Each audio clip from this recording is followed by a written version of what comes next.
যৌন রোগের লক্ষণ ও চিকিৎসা এবং মনস্তাত্ত্বিক যে দৃষ্টিভঙ্গি সে বিষয়টি নিয়ে কথা বলবো। আমি আছি কাউন্সেলিং সাইকোলজিস্ট আশ্চর্যময় রাজু। আসলে যৌনতা নিয়ে আমাদের ভিতর বিভিন্ন রকমের লজ্জা, ভয়, বিভিন্ন রকমের বিরক্তি অনেক ক্ষেত্রে কাজ করে। আসলে এই যে যৌনতা বা যৌন বিষয়গুলো, আসলে এগুলো লুকিয়ে রাখা বা এগুলো নিয়ে কথা বলবো না, এটা কিন্তু অনেক ক্ষেত্রেই প্রযোজ্য হয় না। কেননা যেই ব্যক্তির এই ধরনের সমস্যা হয়, অর্থাৎ sexually transmitted infection, STI, so সেক্ষেত্রে কিন্তু তাকে অবশ্যই কিছু বিষয় জানতে হয়। কেননা এটা না জানতে পারলে সে কিন্তু প্রপার ওয়েতে যে চিকিৎসাটি সেটিও কিন্তু নিতে পারে না। অনেকের ভিতরে বিভিন্ন রকমের ভুল ধারণা থাকে এবং ভুল ধারণা থেকে তারা হয়তোবা এমন হয় চিকিৎসায় আসে না এবং একটা সময় এটা আরও বড় রকমের কিছু সমস্যা তাদের তৈরি করে। সুতরাং আত্মসচেতনতাবোধ খুবই গুরুত্বপূর্ণ এই রোগের চিকিৎসার জন্য। কোনো রকমের ভয়, লজ্জা বা অপরাধ বোধ কখনই কাম্য নয়, বরং বিভিন্ন রকমের বিষয় থাকে, যেমন সেটা ফিজিক্যাল বা শারীরিক এবং মনস্তাত্ত্বিক বা সাইকোলজিক্যাল। সো এগুলোকে কাটিয়ে উঠেই আপনার এই যে যৌন সংক্রান্ত যে সমস্যাগুলো সেগুলোকে মোকাবেলা করতে হবে। তাহলে যৌন রোগের লক্ষণগুলো কী?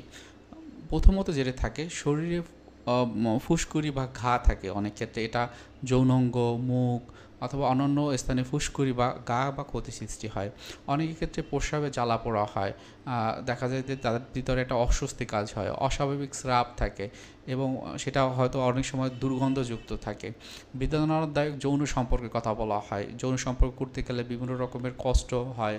অনেকের মেয়েদের ক্ষেত্রে দেখা যায় সবসময় ড্রাই থাকে, বা ছেলেদের ক্ষেত্রেও দেখা যায় যে হয়তো তাদের ইরেকটাইল হচ্ছে না, বা অনেক ক্ষেত্রে ইরেকটাইল হলে ইজাকুলেশন হয়ে যাচ্ছে।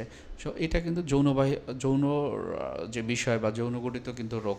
অনেকের ক্ষেত্রে যেটা হয়, ফোসকা বা ফাটল হয় যৌন অঙ্গে, জ্বর বা শরীরে ব্যথা হয় অনেকের ক্ষেত্রে।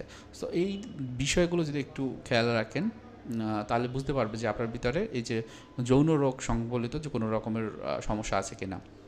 এখন চিকিৎসার ক্ষেত্রে যেটা বলা হয় যে আপনি হয়তোবা যে কোনো একজন স্পেশালিস্ট, যিনি কিনা ডক্টর, তার কাছে যেতে পারেন। আর যদি মনে করেন এর ক্ষেত্রে সাইকোলজিক্যাল কিছু বিষয় রয়েছে, সেক্ষেত্রে অবশ্যই সাইকিয়াট্রিস্টের কাছে যেতে হবে প্রথমত। কারণ সে হয়তো আপনার থাইরয়েড, হয়তো আপনার আপনার পোস্টেড গ্ল্যান্ডে কোনো প্রবলেম আছে কিনা সেটা আইডেন্টিফাই করার চেষ্টা করবেন।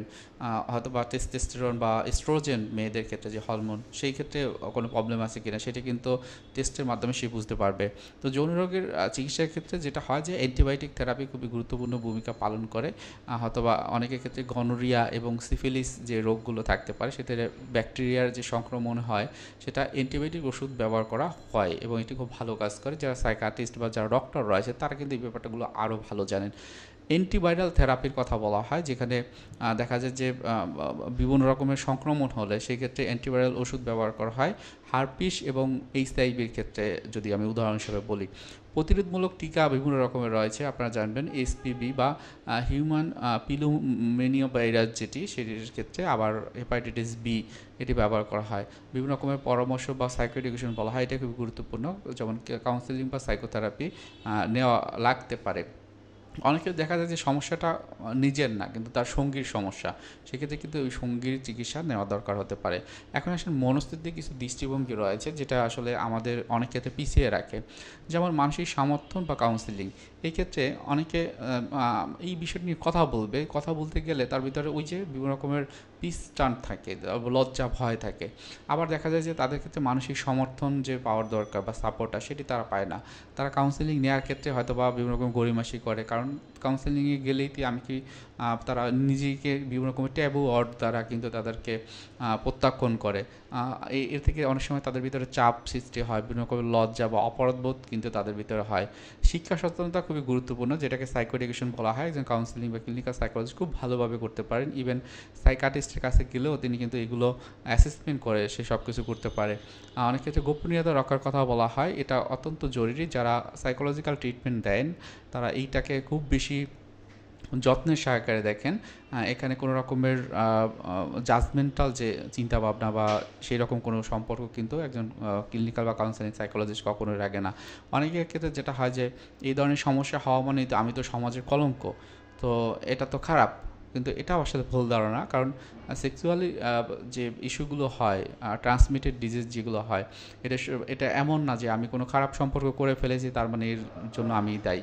বরং এর জন্য সঠিক চিকিৎসা আপনি নিতে পারেন, এবং একটু খোলামেলা হয়ে আপনি যান না কোনো একজন স্পেশালিস্টের কাছে, দেখবেন যে ওখানে অনেক রয়েছে, এবং যারা যারা আছেন পেশেন্ট হিসেবে তারা এই একই সমস্যার জন্য আসছে। সুতরাং আপনি ওখানে চিকিৎসা নেবেন, আপনি দেখবেন যে এই যে সমস্যাটি সেটি থাকবে না। যদি এমন হয় যে এটা আসলে আমার সাইকোলজিক্যাল, সেক্ষেত্রে কাউন্সেলিং বা ক্লিনিক্যাল সাইকোলজিস্টের কাছে আপনি যেতে পারেন ইনিশিয়াল পর্যায়ে, অন্তত আপনার লজ্জা বা অপরাধ বা যে ভয়ের যে বিষয়গুলো যদি কাজ করে। আজকে ভিডিওটি এখানে থাকছি, সবাইকে শুভকামনা জানাচ্ছি। আসসালামু আলাইকুম।